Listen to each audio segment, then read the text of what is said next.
स्वागत है दोस्तों। स्टडी फॉर यूपीएससी में हम लोग इकोनॉमी पढ़ रहे थे, जिसमें इन्फ्लेशन की शुरुआत कर दिए थे और इन्फ्लेशन का दो टाइप हम लोगों ने पढ़ लिया था।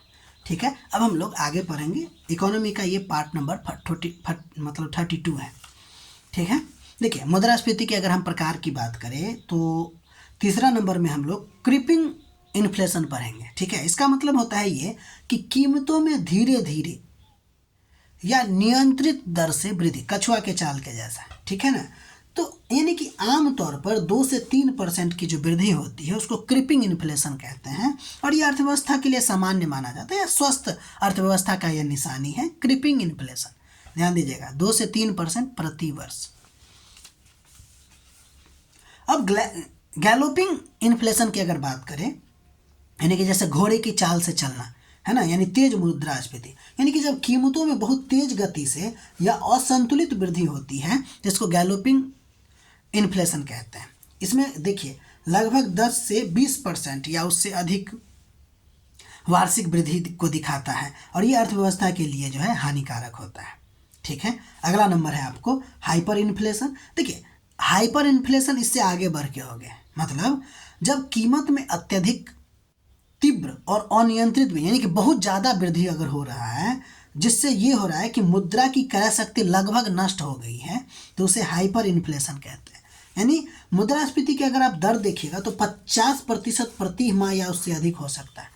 कितना ज़्यादा है ना। मुद्रा की कोई कीमतें नहीं होगी और मुद्रा का कोई कीमत नहीं होगा ना, तो फिर लोग बार्टर सिस्टम पे पहुंच जाते हैं। ठीक है ना, लोग वस्तु के बदले वस्तु लेना देना शुरू कर देते हैं। ठीक है, तो ये आपको हाइपर इन्फ्लेशन है। अब हम लोग मुद्रास्फीति के माप को देखेंगे, यानी कि मुद्रास्फीति क्या होता है वो देखें, मुद्रास्फीति के प्रकार को देखें। अब हम इसको मापेंगे कैसे, तो मापने के लिए ने अलग अलग प्राइस इंडेक्सेज होता है जिसके जरिए मापा जाता है। भारत में जो है इन्फ्लेशन मापने का जो तरीका है वो पहला नंबर है आपको CPI, यानी कि कंज्यूमर प्राइस इंडेक्स। ठीक है, भारत या अन्य देश में भी हो सकता है। CPI कंज्यूमर प्राइस इंडेक्स, यानी कि उपभोक्ता मूल्य सूचकांक, ये मूलतः आम आदमी के महंगाई को बताता है, इसलिए ये सबसे इम्पोर्टेंट है। CPI जो है वो आम आदमी की महंगाई में का असर बताता है कि क्या पड़ा उस पर। इसमें क्या क्या शामिल है, तो खाद्य पदार्थ शामिल है, कपड़ा शामिल है, आवास या किराया शामिल है, स्वास्थ्य, शिक्षा, ईंधन, बिजली, परिवहन, यानी इसमें वस्तु के साथ साथ सेवाएं भी शामिल हैं। अगर आप CPI के प्रकार देखिएगा इंडिया में खासकर, तो CPI रूरल है, CPI अर्बन है और CPI कंबाइंड है, यानी इस दोनों का मिला जुला रूप। हमारे देश में जो RBI है वो मुद्रास्फीति के संदर्भ में अगर कोई भी निर्णय लेगा तो वो आपको CPIC यानी कि कंबाइंड को ही ध्यान में रखा जाता है। यानी कि हम लोगों का जो इन्फ्लेशन टारगेट है वो आपको किसको देख के बनाया जाता है, तो CPI कंबाइंड को देख के बनाया जाता है। उम्मीद है समझ गए होंगे। CPI को बनाने वाला जो संस्था है उसका नाम है NSO, यानी कि नेशनल स्टैटिस्टिकल ऑफिस के द्वारा बनाया जाता है। अगला नंबर जो मुद्रास्फीति को मापने का तरीका है उसका नाम है WPI, यानी कि होलसेल प्राइस इंडेक्स। देखिए ये थोक बाजार या बल्क ट्रेड की महंगाई को दिखाता है, तो आम जनता से लेना देना होता नहीं है। इसमें क्या क्या शामिल है, तो ये प्राइमरी 3 चीज़ों को शामिल करता है। एक तो प्राइमरी आर्टिकल जिसमें कृषि उत्पाद और खनिज है, फ्यूल एंड पावर जो में कोयला, पेट्रोलियम, गैस, बिजली, इसके अलावा मैन्युफैक्चरर प्रोडक्ट जैसे कि फैक्ट्री उत्पाद, सबसे ज़्यादा इसी का मात्रा होती है, बाकी सबका थोड़ा सा कम होता है। यानी कि ये थोक बाजार की महंगाई को दिखाता है। ध्यान दीजिएगा, ये जो WPI है वो प्रोड्यूसर साइड इन्फ्लेशन को दिखाता है। ठीक है ना, यानी कि प्रोड्यूस साइड इन्फ्लेशन को दिखाता है या इंडिकेट करता है, और ये खासकर इंडस्ट्री और पॉलिसी एनालिसिस में इसका उपयोग किया जाता है। पहले RBI इसका यूज किया करता था, अब RBI इसका यूज नहीं करता है मुद्रास्फीति पर नियम बनाने या कुछ निर्णय देने के लिए। जारी इसको कौन करता है, तो ऑफिस ऑफ इकोनॉमिक एडवाइजर के द्वारा इसको जारी किया जाता है। ठीक है, अब एक चीज़ ध्यान दीजिए, CPI और WPI दोनों का दोनों मुद्रास्फीति के मापन का तरीका है, लेकिन फिर भी CPI को बेहतर माना जाता है। इसके पीछे बहुत सारे कारणों में 2 कारण सबसे इम्पोर्टेंट है कि CPI जो है वो आम आदमी के महंगाई को दिखाता है, इसलिए ज़्यादा है। और साथ ही साथ सीपीआई में ना सर्विस शामिल होती है, लेकिन डब्ल्यूपीआई में नहीं होता है। और सर्विस को यानी कि डब्ल्यूपीआई अधूरा तस्वीर देता है। अब आम आदमी के जीवन से किसी न किसी क्षण आपको सर्विस तो जुड़ा ही होता है, इसलिए सीपीआई में दोनों है, इसलिए सीपीआई बेहतर है।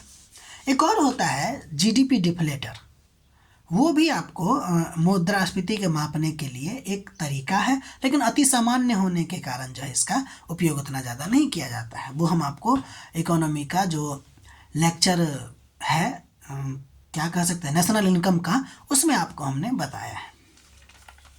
इसके बाद हम लोग अगला नंबर चीज़ देखते हैं, ये बहुत ज़्यादा इम्पोर्टेंट है, बेस इफेक्ट। बेस इफेक्ट यानी आधार प्रभाव क्या होता है? तो समझिए कि आप किसी वर्ष को किसी वर्ष से तुलना करने पर वस्तु के मूल्य में क्या परिवर्तन है, वो जो देखते हैं वो बेस इफेक्ट होता है। यानी कि यह एक प्रकार का सांख्यिकी प्रभाव होता है, जिसमें पिछले वर्ष की बहुत कम या बहुत ज़्यादा कीमतों के आधार पर, या तो कम कीमत होगा नहीं तो ज़्यादा कीमत होगा, के आधार पर वर्तमान वर्ष के इन्फ्लेशन की रेट को देखते हैं। यानी किसी वर्ष को आधार मानकर आज के वर्ष के वस्तु का कीमत देख के इन्फ्लेशन का अंदाज़ा लगाया जाना, वो क्या कहलाता है? बेस इफेक्ट के द्वारा होता है। और अगर कभी कोई ज़्यादा इन्फ्लेशन दिखता है या कम इन्फ्लेशन दिखता है तो बेस इफेक्ट के आधार पर निर्णय लिया जाता है। क्यों? कि अगर मान लीजिए कि जैसे एग्जांपल देखिए, केस 1, इन्फ्लेशन अगर हमको ज़्यादा दिखेगी, कैसे? मान लीजिए कि 2024 में टमाटर का दाम 10 रुपया है, और अगर 2025 की बात करें तो वो उसमें आपको 20 रुपया है। तो देखिए इन्फ्लेशन में लगभग कितना परसेंट की वृद्धि हो गई? 100% की। कैसे? अब देखिए इसको निकालने का एक तरीका होता है, 10 में से 20 घटा के बाय 100 कर देते हैं, तो इंटू 100 करना होता है, यानी 10 करते हैं, तो ये हो जाता है आपको 10 बाई 10 इंटू 100, तो ये कट जाता है, तो लगभग 100% के आसपास आपको मुद्रास्फीति आपको दिखती है। तो ये जो मुद्रास्फीति आपको दिख रही है लगभग 100% मुद्रास्फीति है, बहुत ज़्यादा है, लेकिन है नहीं ज़्यादा। क्यों? क्योंकि ये बेस इफेक्ट यानी कि बेस जो इसका लिया गया है वो बहुत कम लिया गया है। मूल्य तो एक्चुअली में 10 ही बढ़ा है, ठीक है ना, लेकिन इन्फ्लेशन कितना दिखा रहा है? 100% दिखा रहा है। तो ये क्या है? आधार प्रभाव है, कि आधार प्रभाव अगर यानी कि आधार अगर कम लेंगे तो मुद्रास्फीति भी आपको उसी अनुसार से दिखेगा। जैसे देखिए 2024 में केस नंबर 2, अगर टमाटर का मूल्य हम 100 लेते हैं और 2025 में इसका मूल्य 105 हो गया, तो इन्फ्लेशन कितना बढ़ा? मात्र 5%। तो इसका मतलब कि इन्फ्लेशन बहुत कम है क्या?